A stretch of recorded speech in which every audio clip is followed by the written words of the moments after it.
नमस्कार दोस्तों, आप सभी का स्वागत है हमारे इस YouTube चैनल GTM क्लासेस में। दोस्तों, आज हम आपके लिए साइंस का इम्पॉर्टेंट ऑब्जेक्टिव क्वेश्चन लेकर आए हैं दोस्तों, जो कि मैट्रिक बोर्ड परीक्षा के लिए काफ़ी महत्वपूर्ण है। दोस्तों, इस वीडियो के माध्यम से आपको हम 20 अति महत्वपूर्ण प्रश्न करवाएंगे। और दोस्तों, अगर जो आप मैट्रिक बोर्ड परीक्षा की अच्छे तरीके से तैयारी कर रहे हैं तो आप हमको 20 में 20 सही करके दिखाइएगा, ठीक है। इससे पता चलेगा दोस्तों आपका लेवल कि हम कहाँ हैं, ठीक है। सारा प्रश्न को आप ईमानदारी पूर्वक पहले आप आंसर खुद लगाइएगा और लास्ट में कमेंट करके हमको बताइएगा दोस्तों कि 20 प्रश्न में से कितना प्रश्न आपका बिल्कुल सही गया है। और दोस्तों, वीडियो को शुरू से लेकर अंत तक आप जरूर देखिएगा, एक भी प्रश्न को आप स्किप नहीं कीजिएगा। चलिए हम जल्दी से वीडियो का स्टार्ट करते हैं। देखिए, हमारा पहला प्रश्न है आज का कि बेकिंग सोडा का रासायनिक सूत्र है। देखिए, ऑप्शन ए में लिखा हुआ है NaHCO3, और बी में लिखा है NaOH, और यहाँ सी में लिखा है Na2CO3, और डी में लिखा है KHO। तो दोस्तों, इस प्रश्न में आपको बताना है यहाँ से कि बेकिंग सोडा का रासायनिक सूत्र है तो NaHCO3 होता है दोस्तों। ऑप्शन में ए जो होगा हमारा बिल्कुल करेक्ट आंसर हो जाएगा। बेकिंग सोडा का रासायनिक सूत्र NaHCO3 होता है। आइए अगला प्रश्न हम देख लेते हैं। दूसरा नंबर प्रश्न दोस्तों काफ़ी महत्वपूर्ण प्रश्न है आपके बोर्ड एग्जाम के लिए। इसमें आपको बताना है कि 1 HP यानी कि आवेश शक्ति बराबर होता है। ऑप्शन ए में लिखा हुआ है 736 वाट, और बी में लिखा हुआ है 746 वाट, और सी में लिखा है 767 वाट, और डी में लिखा है इनमें से कोई नहीं। तो बताइए दोस्तों, आपसे पूछा जा रहा है कि 1 HP आवेश शक्ति बराबर होता है तो 746 वाट होता है दोस्तों, ठीक है। ऑप्शन में हमारा बी जो होगा बिल्कुल करेक्ट आंसर हो जाएगा। आइए अगला प्रश्न हम देख लेते हैं। तीसरा नंबर में आपको बताना है दोस्तों कि लोहे की परमाणु संख्या है। ऑप्शन ए में लिखा है 23, बी में लिखा है 26, और सी में लिखा है 25, और डी में लिखा है 24। तो दोस्तों, इस प्रश्न में आप बताइए कि लोहे की परमाणु संख्या है तो 26 होता है दोस्तों लोहा की परमाणु संख्या। ऑप्शन में हमारा बी जो होगा बिल्कुल करेक्ट आंसर हो जाएगा। आइए अगला प्रश्न हम देख लेते हैं अब।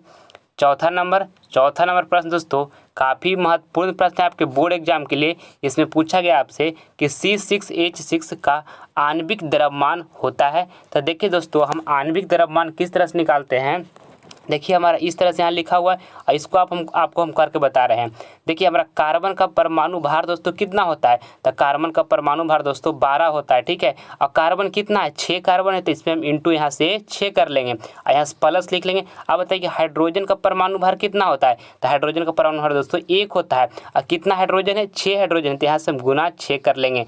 अब देखिए, यहाँ से गुना कीजिएगा दोस्तों तो 12 छक करिएगा तो कितना हो जाएगा, 72 होता है दोस्तों, ठीक है। और 1 गुने के 6 कीजिएगा तो 6 ही ना हो जाएगा। अब 72 और 6 जोड़िएगा दोस्तों तो कितना हो जाएगा, 78 हो जाएगा। इस तरह से दोस्तों आपको आणविक द्रव्यमान निकलता है, ठीक है। तो देखिए 78 हमारा ऑप्शन सी में लिखा हुआ है, जो कि हमारा बिल्कुल करेक्ट आंसर हो जाएगा, ठीक है। आइए अगला प्रश्न हम देख लेते हैं। पाँचवा नंबर प्रश्न काफ़ी महत्वपूर्ण प्रश्न है। आपको बताना है इसमें कि क्लोरोफिल वर्णक का रंग है। ऑप्शन ए में लिखा है दोस्तों हरा, और बी में लिखा है नीला, और सी में देखिए लिखा है लाल, और डी में लिखा है सफ़ेद। तो आपको बताना है दोस्तों कि क्लोरोफिल वर्णक का रंग है तो हरा है दोस्तों, ठीक है। ऑप्शन नंबर ए जो होगा बिल्कुल करेक्ट आंसर हो जाएगा। आइए अगला प्रश्न हम देख लेते हैं। ये छठा नंबर। सारा प्रश्न को दोस्तों आपको पहले जवाब खुद से देना है, इसके बाद आप हमारा आंसर को देखिए, क्योंकि दोस्तों इस तरह से आप टेस्ट दीजिएगा तो आपके अंदर एक आत्मविश्वास बढ़ेगा कि 20 क्वेश्चन में हम इतना क्वेश्चन सही कर रहे हैं तो हमारा कितना तैयारी हुआ है और कितना बाकी है, ठीक है। देखिए, अब छठा प्रश्न हम देखते हैं। इसमें पूछा है कि नर युग्मक एवं मादा युग्मक के संकलन को क्या कहते हैं। ऑप्शन ए में लिखा है दोस्तों निषेचन, बी में लिखा है किण्वन, और सी में लिखा है अंकुरन, और डी में लिखा है परागण। तो आपको बताना है दोस्तों इस प्रश्न में कि नर युग्मक एवं मादा युग्मक के संकलन को क्या कहते हैं। तो निषेचन कहते हैं, ठीक है। ऑप्शन नंबर ए दोस्तों हमारा बिल्कुल करेक्ट आंसर हो जाएगा। आइए अगला प्रश्न हम देख लेते हैं। सातवां नंबर प्रश्न काफ़ी महत्वपूर्ण प्रश्न है आपके बोर्ड एग्जाम के लिए। पूछा है कि इंसुलिन की कमी से होती है। ऑप्शन ए में लिखा है दोस्तों घेंघा, बी में लिखा है बौनापन, और सी में लिखा है मधुमेह, और डी में लिखा है इनमें से कोई नहीं। तो आपको बताना है कि इंसुलिन की कमी से होती है। तो दोस्तों इंसुलिन की कमी से मधुमेह होता है, ठीक है। ऑप्शन हमारा सी जो होगा दोस्तों बिल्कुल करेक्ट आंसर हो जाएगा। और दोस्तों आयोडीन की कमी से घेंघा रोग होता है, ठीक है। ये भी साथ में आपको याद रखना है। आइए अगला प्रश्न हम देख लेते हैं 8वां नंबर। इसमें पूछा गया दोस्तों आपसे कि किसी भी अम्लीय विलयन का पीएच होता है। काफ़ी महत्वपूर्ण प्रश्न दोस्तों आपके बोर्ड एग्जाम के लिए बताना कि किसी भी अम्लीय विलयन का पीएच होता है। देखिए ऑप्शन ए में लिखा है 7 के बराबर, यहाँ बी में लिखा है 7 से अधिक, और डी सी में लिखा है दोस्तों 7 से कम, और डी में लिखा है कोई नहीं। तो आपको बताना है दोस्तों कि किसी भी अम्लीय विलयन का पीएच होता है तो 7 से कम होता है दोस्तों अम्लीय विलयन का 5। ऑप्शन में सी जो होगा हमारा बिल्कुल करेक्ट आंसर हो जाएगा। और देखिए क्षारीय विलयन का जो पीएच मान होता है दोस्तों वो 7 से अधिक होता है, ये भी आपको याद रखना है। और दोस्तों किसी उदासीन विलयन का जो पीएच मान होता है वो 7 के बराबर होता है। ठीक है, ये तीनों का आपको याद रखना है, आपका एग्जाम के लिए काफ़ी महत्वपूर्ण है। देखिए ये 9 नंबर प्रश्न में आपसे पूछा गया है कि आधुनिक आवर्त सारणी में वर्गों की संख्या होती है। ऑप्शन ए में लिखा है 9, बी में लिखा है 18, और सी में लिखा है 11, और डी में लिखा है 10। तो आपको बताना है दोस्तों कि आधुनिक आवर्त सारणी में वर्गों की संख्या होती है तो 18 होती है दोस्तों। ऑप्शन नंबर बी जो होगा बिल्कुल करेक्ट आंसर हो जाएगा। देखिए आधुनिक आवर्त सारणी में दोस्तों आवर्त की संख्या कितनी होती है तो 7 होती है। ठीक है, ये भी साथ में आपको याद रखना है कि जब पूछेगा कि आधुनिक आवर्त सारणी में आवर्त की संख्या कितनी होती है तो 7 होती है। ठीक है दोस्तों, काफ़ी आसान प्रश्न है, सारा प्रश्न को आपको जवाब देना चाहिए। और लास्ट में आप हमको ज़रूर बताइएगा कि 20 प्रश्न दोस्तों कितना प्रश्न आपका बिल्कुल सही जवाब दिए हैं। ठीक है, और सारे प्रश्न को ईमानदारी पूर्वक दोस्तों आपको जो सही होगा उसी को काउंट कीजिएगा। ठीक है, देखिए पूछा है कि मानव हृदय में कितने कोष्ठ होते हैं। ऑप्शन ए में लिखा है 2, बी में लिखा हुआ 8, और सी में लिखा है 1, यहाँ डी में लिखा हुआ 4। तो आपको बताना है दोस्तों कि मानव हृदय में कितने कोष्ठ होते हैं तो 4 होते हैं दोस्तों। ऑप्शन नंबर डी जो होगा बिल्कुल करेक्ट आंसर हो जाएगा। आइए अगला प्रश्न हम देख लेते हैं 11 नंबर। मेंडल ने अपने प्रयोग में किस पौधे का चयन किया। ऑप्शन ए में लिखा है मटर, बी में लिखा हुआ है सेम, और सी में लिखा है चना, और डी में लिखा है सभी। तो आपको बताना है दोस्तों इस प्रश्न में कि मेंडल ने अपने प्रयोग में किस पौधे का चयन किया। तब मटर का किया था दोस्तों। ऑप्शन नंबर ए जो होगा बिल्कुल करेक्ट आंसर हो जाएगा। आइए अगला प्रश्न हम देख लेते हैं 12 नंबर प्रश्न दोस्तों काफ़ी महत्वपूर्ण प्रश्न है। पूछा है कि पारे का अयस्क है। ऑप्शन ए में लिखा हुआ है बॉक्साइट, और बी में लिखा है दोस्तों हेमेटाइट, और सी में लिखा है मैग्नेटाइट, और डी में लिखा है सिनेबार।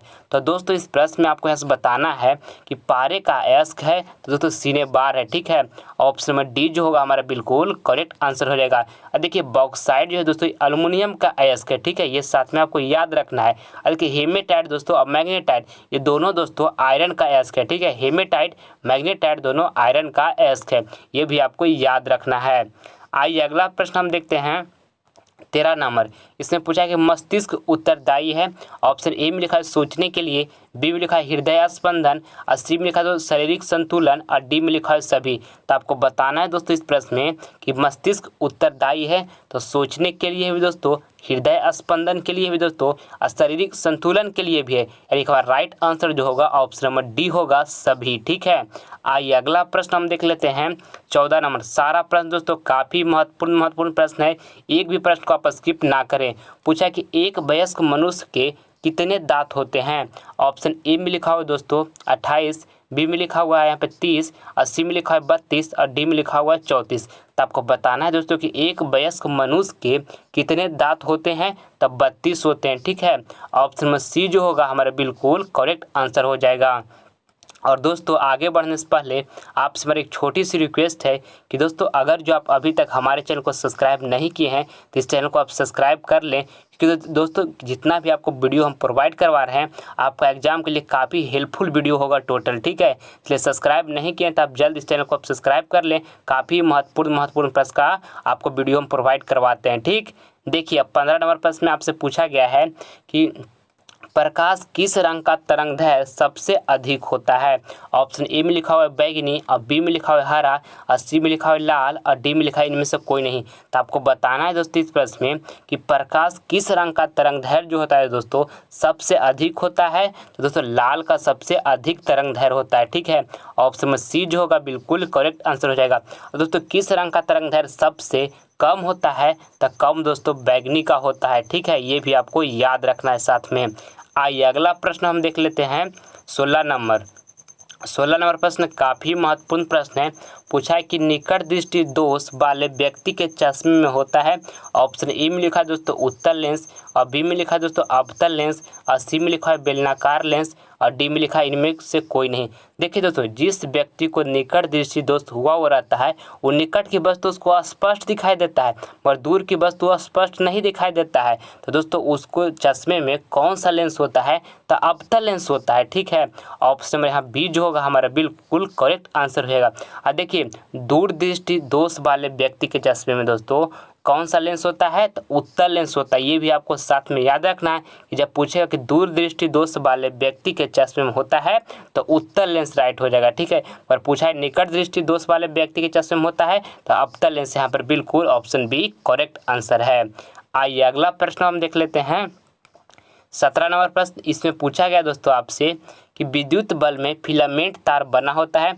ऑप्शन ए में लिखा है एल्युमिनियम का, बी में लिखा है तांबे का, और सी में लिखा है लोहे का, और डी में लिखा है टंगस्टन का। तो दोस्तों इस प्रश्न में आपको यहाँ से बताना है कि विद्युत बल्ब में फिलामेंट तार बना होता है तो दोस्तों टंगस्टन का बना होता है। ठीक है, ऑप्शन में यहाँ डी जो होगा हमारा बिल्कुल करेक्ट आंसर हो जाएगा।